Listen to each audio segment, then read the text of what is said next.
देखिए, भगवान शिव के मंदिर में शिवलिंग को जल खड़े होकर चढ़ाना चाहिए या बैठकर चढ़ाना चाहिए, इसकी जानकारी भी आपको शिव महापुराण की कथा अंतर्गत प्राप्त होती है। कौन से शिवलिंग पर खड़े होकर और कौन से शिवलिंग पर बैठकर जल चढ़ाना चाहिए, यह भी जानकारी आपको होना चाहिए, नहीं तो उसका फल प्राप्ति नहीं होती। शिवलिंग होते हैं दो प्रकार के। कितने प्रकार के? दो प्रकार के। एक जो सीधे जमीन पर, जो भूमि पर स्थापित लिंग होते हैं, है ना। एक होते हैं डमरू वाली आकृति लिए हुए, नीचे जो है उनका स्टैंड रहता है, फिर जो है हस्तकमल रहते हैं और फिर उनमें शिवजी पिंडी के रूप में विराजमान होते हैं। तो जो डमरू की आकृति लिए हुए लिंग होते हैं उनको विष्णु लिंग कहते हैं, क्योंकि वे भगवान विष्णु का हस्तकमल है और उस पर भगवान देवादिदेव महादेव शिव शंभु विराजमान। 12 ज्योतिर्लिंग है। 12 ज्योतिर्लिंगों में सभी ज्योतिर्लिंग केवल नागेश्वर को छोड़कर, कौन से? नागेश्वर महादेव को छोड़कर बाकी सभी जो शिवलिंग हैं वो शक्ति शिवलिंग है, वो माता पार्वती के हस्तकमल पर विराजित है।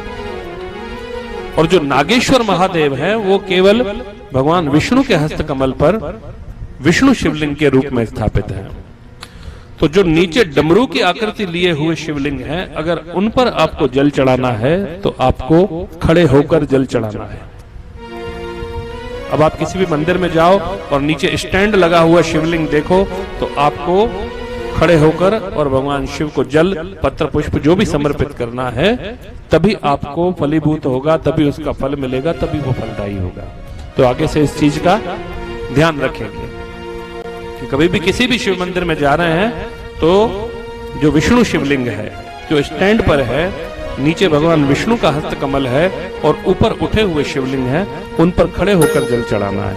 और जो सीधे भूमि पर विराजमान शिवलिंग है उसको शक्ति शिवलिंग कहते हैं, वो माता पार्वती के हस्तकमल पर विराजित शिवलिंग है, उस पर आपको बैठकर ही जल चढ़ाना है, तभी आपको फल की प्राप्ति होगी।